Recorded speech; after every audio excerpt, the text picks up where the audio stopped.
this is Pooja ma'am, your chemistry teacher from Nuclear Academy Pune.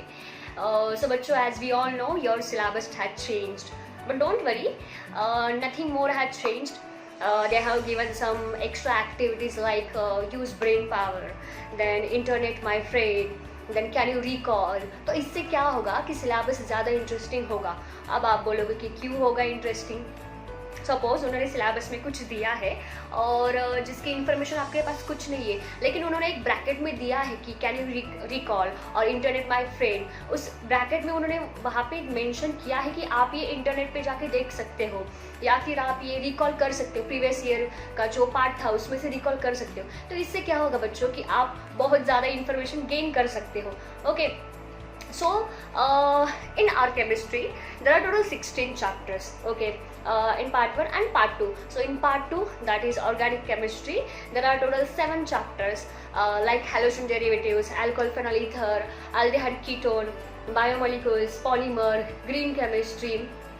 So before start anything, let us discuss about the first chapter of organic chemistry, that is halogen derivatives of alkanes and arenes.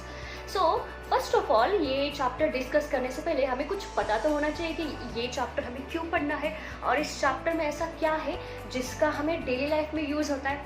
बराबर ना. ये तो हमें पता है, क्योंकि जब तक हमें पता नहीं चलता कि इसका यूज़ क्या है तब तक उसको सीखने में कुछ मज़ा नहीं आता, राइट ना.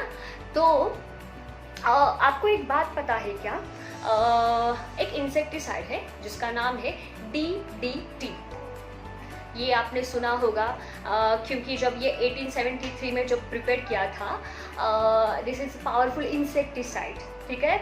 और इसका यूज़ कब ज़्यादा होने लगा, आफ्टर सेकेंड वर्ल्ड वॉर.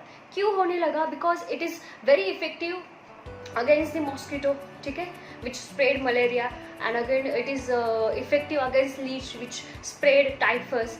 तो वहाँ पे सेकेंड वर्ल्ड वॉर के बाद ये बहुत ज़्यादा यूज़ होने लगा इंसेक्टिसाइड. सो ये बहुत पावरफुल इंसेक्टिसाइड है DDT, ठीक है. तो ये DDT क्या है, ये हैलोजन डेरिवेटिव वाला कंपाउंड है, ठीक है. तो ये हो गया DDT का यूज़. देन आपने ये तो सुना होगा कि अभी आपने बहुत बार ये सुना होगा, एनवायरमेंटल साइंस पढ़ते टाइम भी सुना होगा क्लोरोफ्लोरोकार्बन CFC के बारे में. ओके. तो फ्रेऑन के बारे में सुना होगा कि क्लोरोफ्लोरोकार्बन या फिर फ्रेऑन कहाँ पे यूज़ होता है, तो इसका यूज़ होता है रेफ्रिजरेंट पे, ठीक है. तो जो हम रेफ्रिजरेंट जो यूज़ होते हैं फ्रिज और एयर कंडीशनिंग, तो यहाँ पे ये फ्रेऑन का यूज़ होता है. But this CFC is little bit, और लिटिल बिट नहीं, बहुत ज़्यादा ही हानिकारक है हमारे ओजोन लेयर के लिए. मतलब ये स्ट्रेटोस्फीयर का जो ओजोन लेयर होता है उसको डिप्लेट करने में बहुत हेल्प करता है. So it is very dangerous compound. But next compound आपको पता होगा, आपने मूवीज़ में भी देखा होगा, क्लोरोफॉर्म. तो क्लोरोफॉर्म पहले बहुत साल पहले एनेस्थीसिया के लिए यूज़ करते हैं क्योंकि directly affect against the central nervous system. तो क्लोरोफॉर्म का यूज़ ये सॉल्वेंट के तौर पे करते हैं. एक नेचुरल जो कुछ नेचुरल प्रोडक्शन का एक्सट्रैक्शन होता है लाइक गम्स, रेजिन्स, तो वो वहाँ पे उसका यूज़ करते हैं. देन नेक्स्ट होता है iodoform. So iodoform is good antiseptic, it is a healing agent which is used against the wound, ठीक है. सो एंटीसेप्टिक के तौर पे इसका यूज़ होता है. तो ये सारे कंपाउंड्स है जिसका हमें डेली लाइफ में बहुत ज़्यादा यूज़ होता है. ये सारे कंपाउंड्स हमें कहाँ पे पढ़ने हैं, हैलोजन डेरिवेटिव्स में. ओके. तो ये तो आपको आइडिया आई होगी कि भाई हमको हैलोजन डेरिवेटिव में एग्जैक्टली क्या पढ़ना है और क्यों पढ़ना है. Okay. Now let us discuss the entire this chapter और this summary of halogen derivatives कि हमें क्या क्या पढ़ना है इसमें. तो फर्स्ट पार्ट है your classification of halogen compounds. So halogen compounds classify into derivatives like monohalogen derivatives, polyhalogen derivatives, allylic halogen derivatives, acylic halogen derivatives. Okay, the next part is very important जिसके ऊपर directly questions आते हैं, very short answer questions आते हैं. that is what IUPAC nomenclature. तो ये तो हमें पता होना चाहिए कि हर एक कंपाउंड का अपना अपना नाम होता है, हर एक चीज़ का अपना अपना नाम होता है. वैसे हमारे हर एक कंपाउंड को भी अपना अपना नाम होता है, लेकिन वो नाम सिस्टम मतलब उनके रूल्स होते हैं, अकॉर्डिंग टू दैट रूल उनके सारे नाम्स होते हैं. तो ये आएंगे हमारे IUPAC नॉमेनक्लेचर में. ओके. अब ये नॉमेनक्लेचर का पार्ट हुआ, फिर जाएंगे हम लोग रिएक्शंस की तरफ. ये तो बहुत ही इंपॉर्टेंट है. That is what preparation method of halogen derivatives.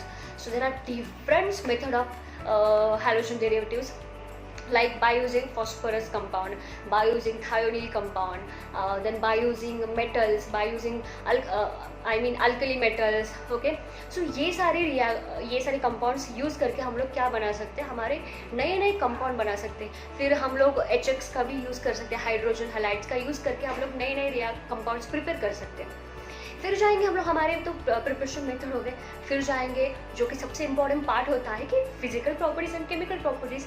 इसके ऊपर बहुत ज़्यादा क्वेश्चंस आते हैं, सॉल्युबिलिटी के ऊपर क्वेश्चंस आते हैं, ऑर्डर के ऊपर क्वेश्चंस आते हैं. तो ये फिजिकल प्रॉपर्टीज़ पढ़नी होती है हमें, देन केमिकल प्रॉपर्टीज़ पढ़नी होती है, देन जाएंगे हम लोग केमिकल रिएक्शंस की तरफ. अब मैंने तो कंपाउंड प्रिपेयर करके लिया, ओके, प्रिपेयर करके लिया है.